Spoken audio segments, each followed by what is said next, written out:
The university wants to ensure that incoming students will succeed in their chosen field of endeavor. The Guidance Center will conduct what kind of test? Would it be letter A, achievement test, letter B, aptitude test, letter C, diagnostic test, or letter D, intelligence test? What is our choice?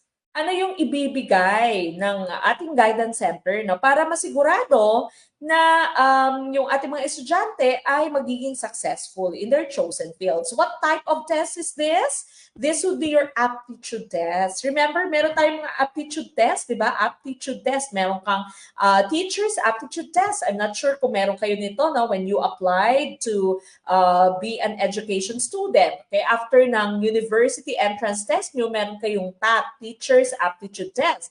Meron din namang NAT, di ba? Nursing Aptitude Test. Para ma-check kung ikaw ba ay apt, no? Apt meaning ikaw ba ay karapat-dapat, kumbaga ikaw ba ay you have the characteristics, you have the attitudes, no? You have the skills to be a good teacher or to be a good nurse, no? Or to be a good lawyer or whatever. Okay, so aptitude test po. Achievement test, of course, this is a type of your summative test given after your grading period, no? Diagnostic test is a type of pre-test given before instruction. And of course, intelligence test is to measure your IQ.